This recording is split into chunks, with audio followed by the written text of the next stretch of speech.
Hi, it's Amanda from San Francisco World Spirits Competition. I am speaking with Aaron from Smoke Wagon today. I hope you will join me.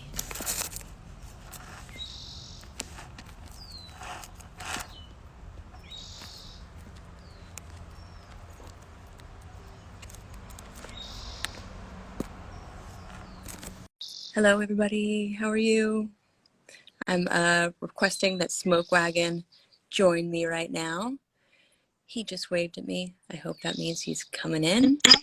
There he is. Hey, how you doing? I'm good. How are you? Fantastic. I was gonna sit outside. It's so nice out. It is. You're in Vegas, yeah, right? I am enjoying the last few days before it gets hot. Yeah. Okay, we're gonna get right to it. Okay, Um, I'm ready. let's talk about your hat. Oh, okay. What would you like to know? How many hats do you have?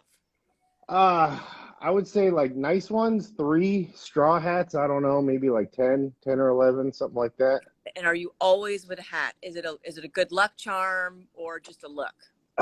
Well, it's funny. So living here in Las Vegas, I always used to have hats on because I can't, having the sun on my head, I hated it. And I didn't really, at the time, I didn't really have nice ones. And so, sort of at the end of the day, I was like, I gotta get this thing off my head. And, and so I would take meetings, um, like with sales reps from the distributor and everything wearing a hat, and then they would see me at events at night and they're like, where's your hat?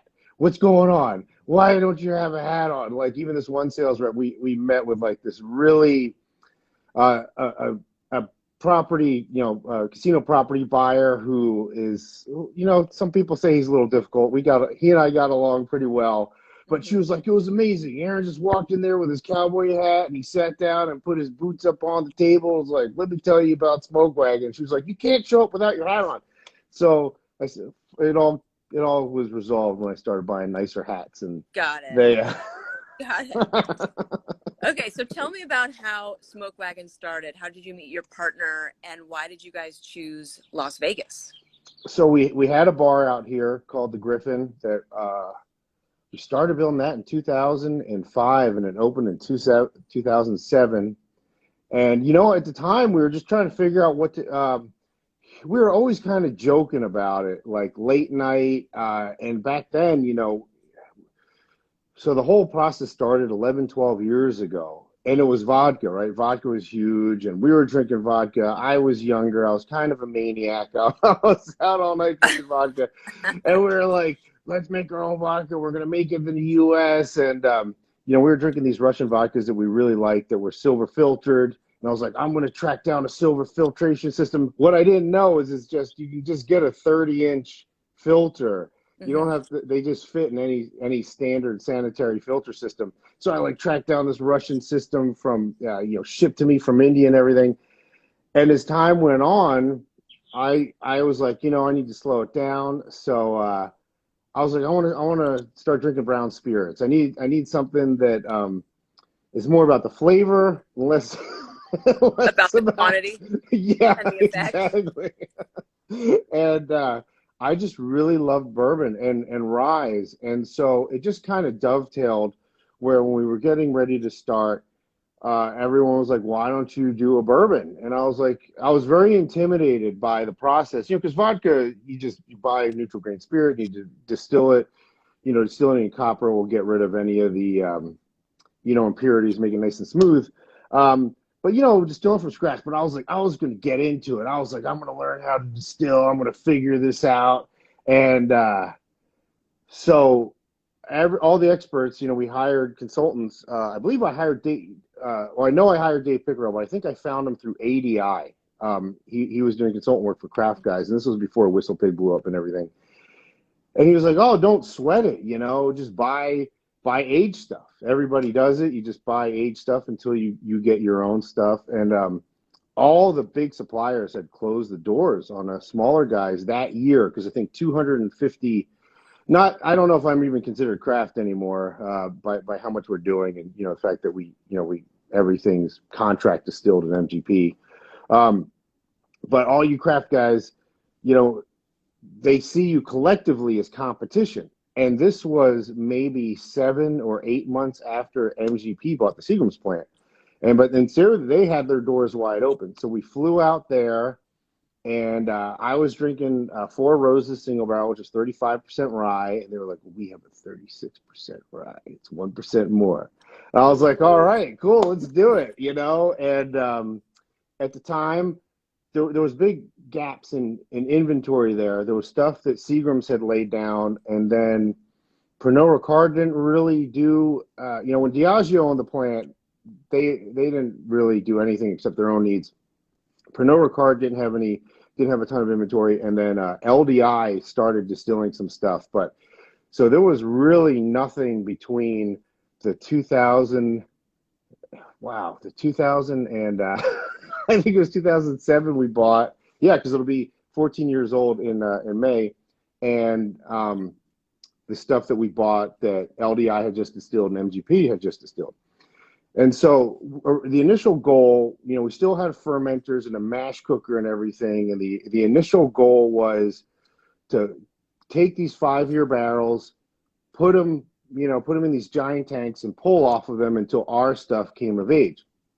So the city, how many bourbon? Oh, sorry, she was asking you a question. So the city never approved these tanks, and so much time went on that I was looking at our inventory, and I was like, it's that stuff we bought that was like 8 months old is now 4 years old. It's 4 years in a day. We can start using it for blending. And the advice I got was take the 8-year and blend in the 4-year to make it taste like the 5-year, because 36% rye, it's high rye. Rye ages faster than corn. You're paying for it. Small grains are expensive.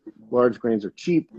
And so I tried doing what they told me. It was terrible. I was like, this is not, I don't like this at all. So I just kept screwing with it until I got to a flavor profile where I said, you know what? I like this better. The 8-year is like, smooth and creamy and has all these nice flavors, but it has tannins, and the young juice. I mean, I like that big, bold rye spice finish. That's what I'm paying for. And everyone said, no. Don't do that. We had over 200 barrels of 8-year. They're like, put your 8-year in a bottle with an age statement. Put your 4-year in your small batch that has no age statement. And I was just like, well, then what's the even point of doing this if I'm not creating something new? It's just, I am just taking MGP juice and just packaging it and re-releasing it. This is what I feel like is a unique flavor profile that I've created, and I like it better than anything else I've had, and all I feel like I can do is create something that I like and get it out there, and hopefully other people like it, and they did. And then and so where San Francisco World Spirits Competition comes into play, so we got picked up by our distributor summer 2015. Nothing happened. And then when I did the vintage blending, the head of craft spirits for my distributor said, this is really good. You should enter this into San Francisco. It's the world's most prestigious global spirits event, and we did, and Small Batch won a gold, and the phone call came right away from our distributor. Hey, let's make an order, and then the next year I did the same thing with Uncut Unfiltered, where I was really still learning, because I'm not trained or anything. So the vintage blending was still in its infancy. It was only a year later, and I didn't fully understand it, because the only thing that I thought I was doing was taking old juice and removing like the heat and the youth from the young stuff. But what I didn't understand was like the balance of lipid esters and tannins and things like that, and where you can actually use the young juice to get rid of the harshness, get rid of like too much oak and that sort of thing. And I discovered that with Uncut Unfiltered. And that was like, I just want to make the best high proof bourbon. And it's just amazing how much has changed in 5 short years, because there wasn't that many, cast strength bourbons back then. And if you went to the websites, they all said the same thing. Please enjoy with some spring water, And I was like, what's the point of that? I could just take small batch and not add water, and it's going to be too hot. You're not going to like it. I'll be like, just add some spring water till about 100 proof. You're gonna love it, And I was just, and look, even then, like I just blended. I was like, this is really good. And I even like the head of craft spirits at the for distributors like, well, can you be more descriptive? I was like, yeah, this is really fucking good. He's like, well, can you pick out flavors or anything? I'm like, I don't know how to pick out flavors. I just like the way this tastes. I went through this process for 3 days. This is how I felt like it tasted the best. So this is what we're gonna do. And that won a double gold. And our private barrel that year won a double gold. And I think that was 2017. I think we're one of only three brands that had two bourbons that weren't specialty cask finished that won double gold. Or, yeah, two expressions that won double gold that weren't like specialty cask finished. And that changed everything, And it's cool because, it's easy to talk about the high points, but there was, a year where small batch got a silver, like it went down and uncut as well. And I was just like, what am I doing wrong? Because it's good, when you're, especially then I didn't have any employees to be like, hey, try this, or what do you think? It was just me.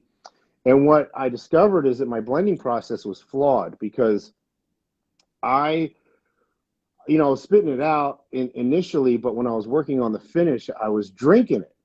And things can hide when you drink them. So because everybody was like drinking it, like, this is the best small batch yet, this is the best uncut yet, and they won silvers. I was like, I don't think they are. There's something wrong here, So let's figure out what it is.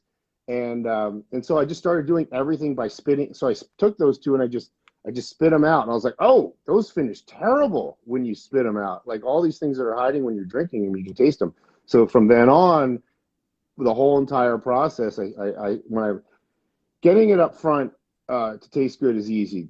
The work comes in dialing in that finish, and spitting it out was game changer for me. And it's because we didn't do that well, and I'm obsessive, and I was like, no, we got to do better. We got to do better. So it's cool. So the competition is great on two levels. Like you do well and you get exposure, and it gives you legitimacy, especially right now. The brand, there's so much hype behind the brand, and it's like where people say, oh, it's just packaging, or oh, it's my personality or whatever, and then you're like, well, all three core expressions won double gold, and I intentionally did not enter any of the specialty stuff that's hard to get because it's not real. I want the brand to be real, and so I want the things that are perceived as like a value to be the ones that are, hey, not only is the stuff affordable, it's like, here you go, highest ranking at the world's most prestigious global spirits event. So it's,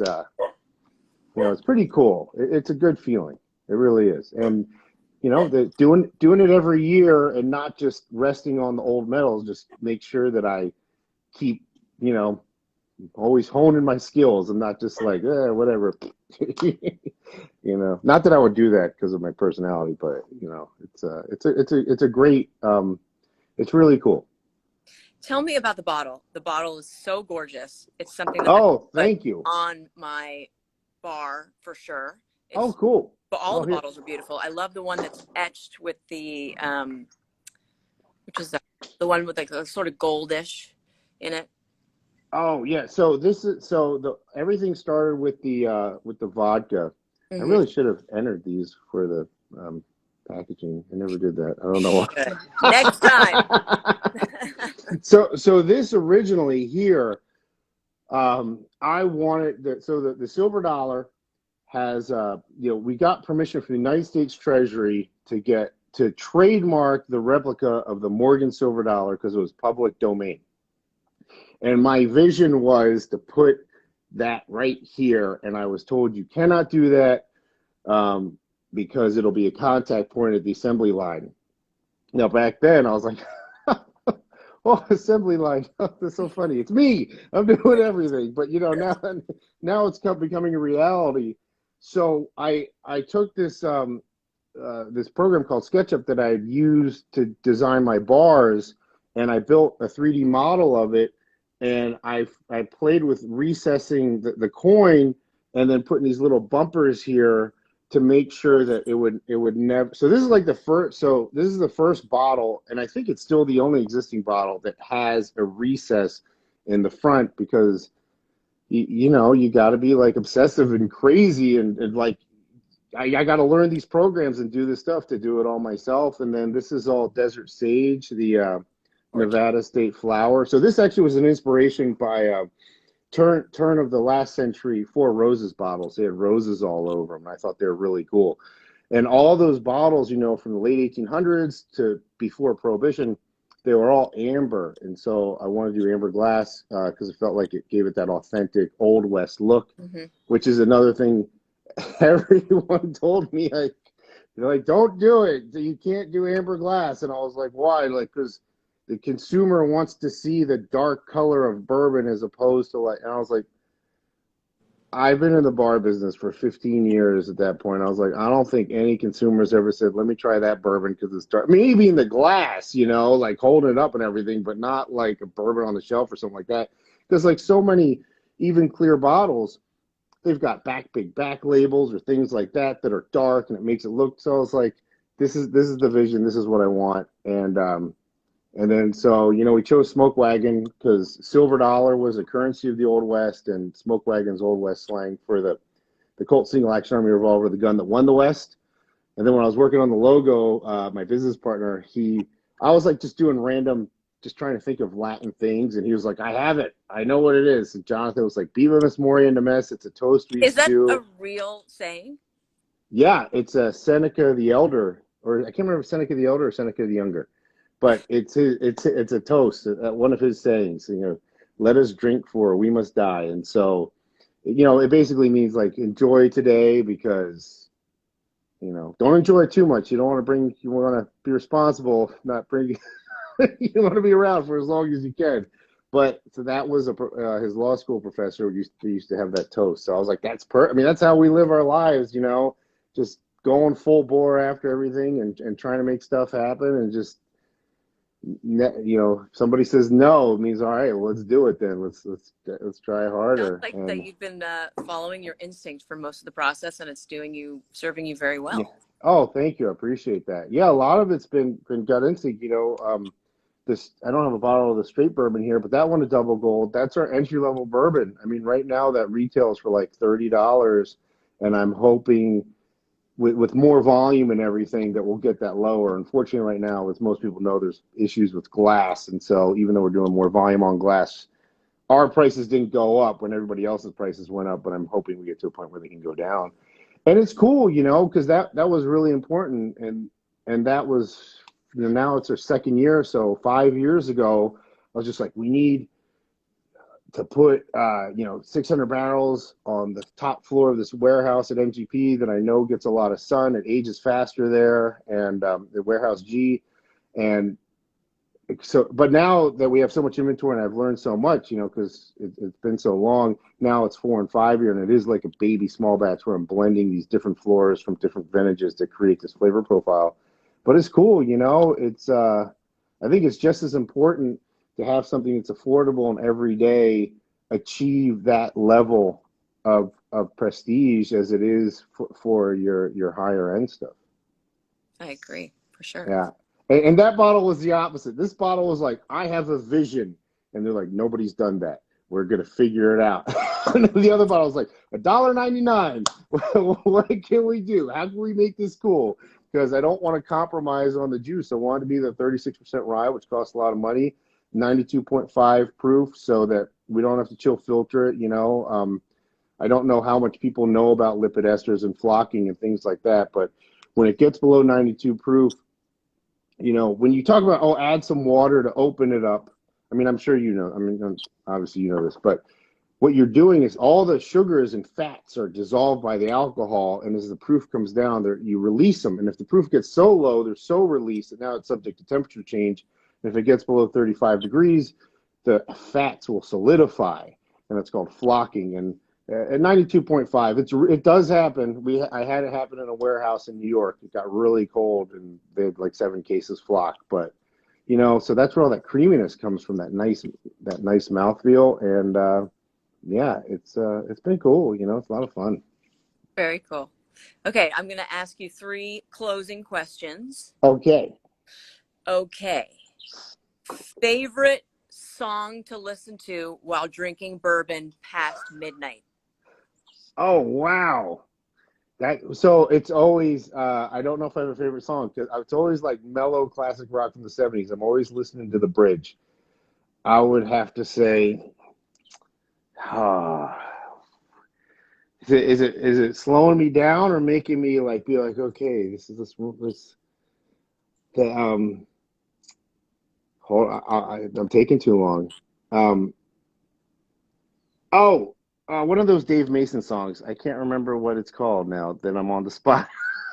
It's all right. We get the idea. Okay, your last meal on Earth. What would you drink, and what would you pair it with? Oh, I would drink the first 7 year barrel we ever did, which was barrel 6,000. That thing, I wanted to do it as my own barrel, and I got talked out of it by a bourbon club because I really like those guys. And big steak dinner. Oh, bison probably. Actually, big bison steak. Yeah. Very cool. And then besides bourbon, what is your favorite cocktail using another spirit? I guess it would be vodka. Well, I know that stuff was just woohoo, straight on the rocks. Let's go. Come on. Wow, Yeah, that it was hurts. it was a crazy time back then. I just had all this manic energy. I mean, like going to my bars, I couldn't wait to get out the door. Now I can't wait to come home. Um, I- God, I'm not a big cocktail person. These are also tough for me because I'm not prepared. I'm, I mean, something with rye, anything rye. I love rye. I if somebody made me a cocktail with rye, I'd drink it. Manhattan, Oh yeah, for sure. old fashioned, something like that. Yes. Okay. Well, thank you so much for entering this year, and thank you for doing this My with me. oh, We are my big pleasure. fans, and Oh, we thank can't you. wait till we see more bottles on the shelves and can have a drink.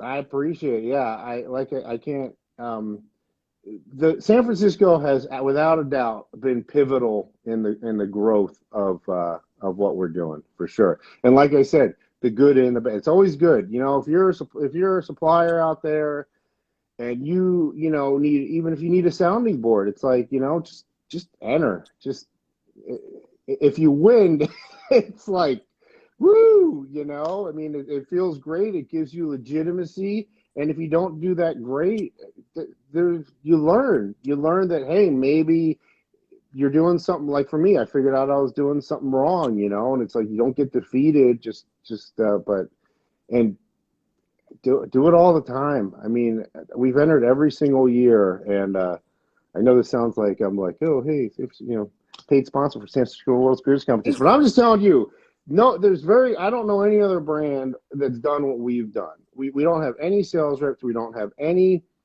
um, brand ambassadors or anything. All our advertising and marketing is free on I Instagram think it's and the hat. the hat. You could be right. I mean, that's what I said in the beginning. Like, go get your hat and put it back on. You can't come to these events without a hat on.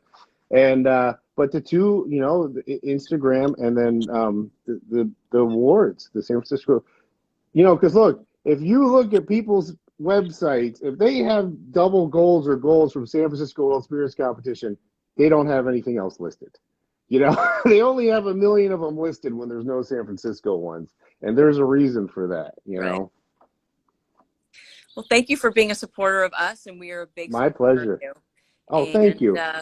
I'm going to come out to Las Vegas soon, and I'll come give you a That little handshake and a toast. that would be awesome. After the first, we can, all like life returns to normal here. It's pretty cool. Awesome. Thank you so much. You're welcome. My Have a pleasure. good Thank rest of your you. day. You Bye. too.